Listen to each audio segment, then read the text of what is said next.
The coffee was still warm when I realized my hands were shaking. Not from caffeine, just that quiet, electric feeling of knowing something's ending before you've even said it out loud. The kind of moment where you feel both brave and terrified at the same time. You ever notice how helping someone can start to feel like breathing for them, until you realize you forgot how to breathe for yourself? Before we start, tell me something. What made you click on this one? The title? The feeling? I'd love to know. Leave it below. And if it already hits close to home, like and subscribe. Now, I'm sitting here, staring at the bottom of this cup, wondering when saving him turned into losing me. I've always been the kind of person who fixes things. Not objects. I'm terrible with a wrench, but people. Broken people. It's what I know how to do. It's what I'm good at. When my mom went through her divorce, I was the one who listened for hours. When my best friend spiraled into depression, I showed up with groceries and refused to leave. I was the listener, the strong one, the one who didn't need anything from anyone. But lately, I'd started wondering if being good at helping meant I was bad at being helped. I had friends, a decent job, a life that looked stable. But underneath, there was this quiet ache, a sense that I was the one who always gave, never the one who received. I wanted to know what it felt like to be necessary, not because I was strong, but because I mattered. I met Lucas at a coffee shop near my office. He was sitting alone at a corner table, and even from a distance I could sense something broken about him, the way his shoulders curved inward, the emptiness in his gaze. He looked like someone who'd been carrying something too heavy for too long and had finally set it down, unsure how to stand up straight again. I didn't approach him that day, or the next. But by the third time I saw him in the same spot, something in me couldn't look away. He noticed. "Bad day?" he asked, smiling, not with charm but with sadness. We talked for 3 hours. He told me about his job loss, his family's expectations, waking up some mornings not knowing why he should get out of bed. He spoke with raw honesty that felt almost beautiful, like he was showing me his wounds and trusting I wouldn't turn away. "I'm sorry," he said, checking his watch. "I've been talking forever." "No," I said quickly. "I like listening." "You're good at it," he said quietly. "You're actually present. I could use someone like that in my life." I felt something warm bloom in my chest. Nobody had ever said that to me before. After that, we saw each other constantly. Coffee turned into dinners. Dinners turned into nights where he'd text me after midnight, unable to sleep, and I'd stay up with him until he felt calm enough to rest. I bought him a notebook one day. "For writing down thoughts," I said. He started using it. Then he started sharing excerpts with me, vulnerable reflections about his self-worth, his desperation to feel like his life had purpose. Anna read every word. "You're the only person who's ever really listened to me," he said one night, taking my hand. "The only one who doesn't make me feel broken for feeling the way I do." I reached across the table and squeezed his hand. "You're not broken. You're just going through something. It's okay because you're here," he said. I should have heard the distinction in that statement. Should have noticed he was attributing his stability entirely to my presence. But I didn't. I was too busy feeling necessary in a way I'd always wanted to feel. When his job search stalled, I helped him rewrite his resume. When he couldn't afford his apartment, I offered to help with rent. When he had a panic attack at 2 a.m., I drove across the city to sit with him until it passed. "What would I do without you?" he'd say, his head on my shoulder. I had never felt more loved. But I started noticing things. The way Lucas became passive when faced with practical problems. If something needed to be handled, a phone call, an application, a conversation about money, he'd look at me expectantly, and I'd handle it. Because someone had to.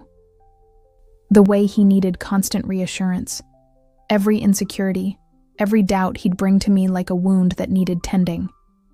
I tended to it, over and over, knowing that no matter how much reassurance I gave, he'd arrive tomorrow with a new one. The way his sadness seemed to deepen on days when I was too busy to see him, not because he was working on himself or reaching out to others, but because my absence seemed to confirm his deepest fear, that he was alone. One evening, I suggested he reach out to an old friend. "Why?" he asked, looking hurt. "Isn't spending time with me enough?" I felt a flutter of something, not quite anxiety, but close. Like I'd made him sad by suggesting he have other people in his life. I didn't bring it up again. Days blurred into weeks, weeks into months. My life was slowly rearranging itself around him. About 6 months after we met, I moved in with Lucas. His studio apartment was small, dust bunnies and regret, but I saw potential. I cleaned it, reorganized it, made it into a space that felt like home. Lucas watched me do this with an expression I'd come to recognize. Gratitude mixed with something else. Something like relief. Like he'd been waiting for someone to make his life manageable, and that someone had finally arrived. "Thank you," he said, watching me hang curtains. "For all of this. For believing in me." I smiled. "I do believe in you." But as the weeks passed, getting through this seemed increasingly to mean staying dependent on me. He'd wake up with anxiety about job interviews and talk himself out of going. He'd have a setback and spiral for days. He'd make progress and then lose momentum. Each time, I motivated him, encouraged him. Sometimes, I did things for him when he said he just couldn't right now. What I didn't realize was that my own needs were becoming smaller, quieter, more apologetic. I'd mention something I wanted to do, brunch with a friend, a project I'd been thinking about, and Lucas would get quiet. "I guess I'll just be here alone again," he'd say, and I'd cancel my plans. About 8 months in, he had an interview at a company he actually wanted to work for. I helped him practice answers, ironed his shirt, drove him there myself. He didn't get the job. When he came home that night, I expected sadness. What I got instead was something else. "I couldn't focus in there," he said, sitting on the edge of the bed. "I kept thinking about how we've been fighting lately, how you've been distant. I couldn't concentrate because my mind was on us. We hadn't been fighting. I'd been working late, yes, but I thought we were fine." "We haven't been fighting," I said gently. "Exactly," he said, looking at me. "You don't even see it. You're so wrapped up in your own life that you don't notice how far apart we've become." I felt something tighten in my chest. Suddenly, I was questioning myself. Had I been distant? Had I not been supportive enough? Was my job focus actually selfish? I took time off work. I rearranged my schedule to be more available. The pattern repeated. Every time something didn't go well for Lucas, he found a way to make it about me, about what I was or wasn't doing, about how my lack of belief in him was affecting him. I started to believe that his failures were somehow my responsibility to fix. I stopped calling my friends. It wasn't conscious.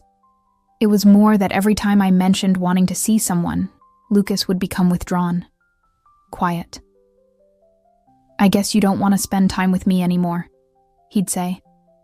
So I avoided them. I'd skip girls' nights, decline coffee invitations. I'd text back less frequently until eventually I stopped replying altogether.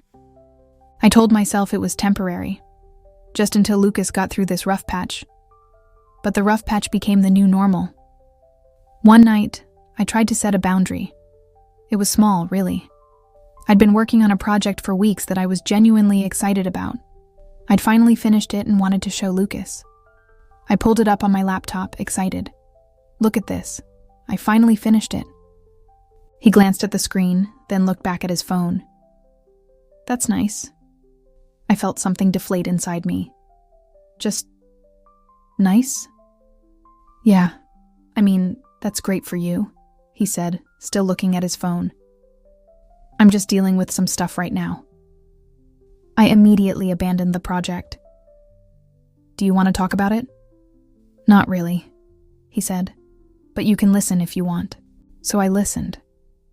For an hour. To the same anxieties I'd been listening to for months. And when Lucas finally went to bed, he didn't touch me. Didn't say goodnight. Just turned away. I lay awake in the darkness, understanding what had just happened. I had tried to prioritize something of my own, and I'd been punished for it. Through withdrawal, through the quiet removal of affection, the message was clear. Your needs are selfish. My pain is more important. I spent the next day making it up to him, bringing his favorite food, staying home from work, giving him all the attention he demanded. By evening, he was warm again, tender. He held me and said, "You're the only reason I'm still here. Do you know that?" I felt both loved and trapped, which I didn't yet understand were very different things. By the 1-year mark, my entire emotional landscape had shifted. I no longer made decisions without considering how they'd affect Lucas. What to wear, when to go to bed, whether to accept opportunities. He had become my emotional weather system, and I'd organized my entire life around predicting and managing his storms. The job situation never improved. Each rejection was catastrophic. He'd spiral for days, wouldn't shower, wouldn't leave the apartment, and I was the one holding him through it, reminding him that one rejection didn't define his worth, suggesting he try again. But increasingly I thought, what if he's right? What if he really can't do this? What if I'm the only reason he's still functioning? It was a thought that simultaneously terrified and anchored me. If I was the only thing keeping him alive, I couldn't leave. I couldn't fail. I couldn't have my own life. One evening, Lucas asked me to call in sick to work so I could stay with him. He was having one of those days. A dark day. My company was in the middle of a major project. I was essential. But when I told him this, he became very quiet. "Okay," he said. "Your job is more important than me." I called in sick. When I hung up, Lucas softened immediately. He pulled me close and thanked me, told me I was the strongest person he knew, that my sacrifice meant everything. I felt both validated and sick. When I looked in the mirror these days, I barely recognized myself. Not physically, though I'd lost weight from constant stress. But something in my eyes had changed. They were duller, less alive. I'd stopped wearing clothes I liked because Lucas said they were too much. I wore neutral colors now, things that wouldn't provoke comment or jealousy. I'd stopped listening to music I loved because it bothered him. I'd stopped going to the gym because he said it made him insecure. My apartment, our apartment now, had become a shrine to his needs. When my friend Jennifer cornered me at a grocery store, I barely knew what to say. "You look exhausted," she said bluntly. "I'm just tired," I replied. "You're more than tired. You look gone," she said. "Is Lucas okay?" "He's been struggling," I said automatically, "but he's getting better." "And you? How are you?" I opened my mouth and realized I didn't know how to answer. I couldn't remember the last time anyone had asked me how I was. One Saturday, I suggested I take a walk by myself, just for a few hours, something I used to do before Lucas. "By yourself?" he asked, like I'd suggested something shocking. His face changed. The openness closed off. "I see," he said. "So I'm making you feel overwhelmed. That's not what It's okay. I get it. I'm too much. As always." My resolve crumbled immediately. I stayed. We sat on the couch in silence for an hour. I could feel his hurt radiating off him like a physical thing. The next day, I mentioned I wanted to visit my parents. They hadn't seen me in months. Lucas didn't say I couldn't go. He just became very sad very quickly. I understand if you want to leave me, he said quietly. I know I'm not worth staying for. I didn't go. I called my mother and said I was too busy. When she asked if everything was okay, I said yes and hung up quickly. I was suffocating, but I'd learned to call it love. I was drowning, and I'd learned to stay underwater because that's what people who care do. They go down so others can stay afloat. Except Lucas wasn't trying to stay afloat. He was just sinking. And he was pulling me down with him, and I was letting him. One night, after yet another conversation where he said I was giving up on him, something shifted inside me. I didn't yell. I didn't cry. I didn't confront him. I just sat on the bed, looking at my hands like they belonged to a stranger, and realized the truth. Lucas would never change. Every time I solved a problem, he'd create a new one. My love, no matter how vast, would never be enough. His need for me to prove it was infinite. I also realized something else. I was drowning, and nobody was coming to save me. Because I'd never asked for help. I'd never told anyone how bad it had gotten. I'd isolated myself so completely that I was alone in this with him. I began to make a plan. 3 days later, I gathered what I couldn't leave behind. My documents, my photos, a few changes of clothes. I moved quietly through the apartment, not making it dramatic, just preparing. The hardest part was writing the note. I sat at the kitchen table while Lucas slept and rewrote it several times. There was so much I wanted to say. So much rage and hurt and desperation to make him understand. But in the end, I wrote something simple. Lucas, I can't save you, and I can't drown trying. You deserve real help. But I'm not equipped to be your lifeline. Staying will only hurt us both. I'm leaving because I need to love myself more than I love you. And I haven't done that in a very long time. Anna. I left the note on the kitchen counter. I set my key next to it. At 4 a.m., I called an Uber and left. I didn't look back. In the car, my phone immediately began buzzing. Text after text, Lucas asking where I was, asking if I was okay, saying he was sorry, saying he needed me. I didn't respond. I turned off my phone. I sat in the back seat of the Uber, my belongings beside me, and felt something I couldn't quite name. It wasn't relief. Relief would come later. Right now, it was grief. I was grieving the relationship that might have been. I was grieving the version of myself that had believed love meant disappearing into someone else's pain. I was grieving the time I'd lost trying to fix something that was never actually broken, except for my heart. When the Uber driver, an older woman, looked at me in the rearview mirror, I realized I was crying. You okay, hun? She asked. I just had to leave someone, I said quietly. The driver nodded like she understood. Maybe she did. That takes courage, she said. Leaving, even when you love them. When I arrived at my friend's apartment and walked through the door, I felt something shift. I was alone, completely, entirely alone, and I wasn't falling apart.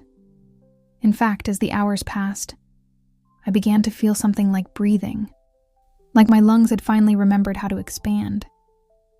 I took a long shower. I didn't rush. I didn't think about what Lucas was doing, or whether he'd found someone else to cling to. For the first time in over a year, I existed, just for myself. No one else's needs, no one else's pain to manage. I slept better than I had in years. The first week was the hardest. I stayed at my friend's house while we looked for a small studio apartment. Nothing fancy, just a place that was mine alone. Moving day was surreal. I had so few possessions. Everything else had somehow belonged to Lucas or to us. The apartment was empty and quiet in a way that terrified me at first. No one needed me. There was no crisis to manage, no emotional storm to weather. Just silence. I didn't know what to do with myself. The second day, I went to the grocery store. I stood in the produce section, realizing I didn't know what I liked anymore. I'd spent so long cooking what Lucas wanted that my own preferences had vanished. I bought things randomly, came home and made pasta because it felt safe. I cried while eating it, not from sadness, but from relief. By the third day, I'd turned off my phone entirely. I wasn't ready to hear his voice, to read his messages, to listen to his pain. I needed quiet. I needed space between myself and his suffering. Work called. I'd taken emergency leave, and they wanted to know when I'd return. I said I needed 2 more weeks. My boss, surprisingly, didn't push. "Take the time you need," she said. "We've noticed you haven't been yourself for months." I hadn't realized it was that visible. On day 5, I found an old notebook in a box I thought I'd lost. It was from 3 years ago, before Lucas. It was filled with ideas, projects I'd wanted to pursue, thoughts about my career, my dreams, my vision for my life. I read it like it was written by a stranger. Who was this woman? This Anna who had ambitions? I'd forgotten her. Completely. I opened my laptop and started writing again. Not much. Just a few paragraphs about an idea that had been percolating for months. Something I wanted to create. A project that had nothing to do with anyone but myself. I worked for 3 hours straight. When I finished, I sat back and felt something unfamiliar. Pride. In myself. For something that was just mine. I made a list of things I used to do. Things I'd abandoned. Morning yoga, reading fiction, dinner with friends, museums, taking photos. I didn't do all of them that day, but I did one. I put on a playlist I loved, the one Lucas had hated, and danced alone in my apartment like no one was watching, because no one was. For the first time in over a year, I was enough. Just me, by myself, being alive. One morning, I gathered the things Lucas had left behind. A sweater, a book he'd been reading, photos from our time together. I put them in a box, not to save, but to return. I didn't owe him anything, but the gesture felt clean, final. I also found a necklace he'd given me early on, back when I thought his gifts were proof of love. I held it for a moment, remembering the person I'd been when I accepted it. Hopeful, naive, ready to disappear into someone else's life. I donated the necklace to a charity shop, not out of anger, but out of necessity. Every time I saw it, I remembered who I'd tried to become for him. It was time to stop. By the end of the week, there was almost nothing left of our shared life in my apartment. 2 weeks after leaving, I wrote something in the margin of my old notebook. Loving someone doesn't mean erasing yourself. It doesn't mean making their pain your responsibility. It doesn't mean drowning so they can breathe. I spent so long thinking that's what love meant that I forgot what it meant to love myself. I closed the notebook and didn't read it again. What I did know, with absolute certainty, was this. I was learning to live alone. Not because I wanted to be alone forever, but because I needed to remember who I was when no one else was depending on me. I needed to know that my worth wasn't tied to how much I could sacrifice. Love is not erasing your own pain to care for someone else's. Have you ever confused love with mission? Have you ever told yourself that staying with someone who's falling apart means you're a good person? That leaving means you're selfish?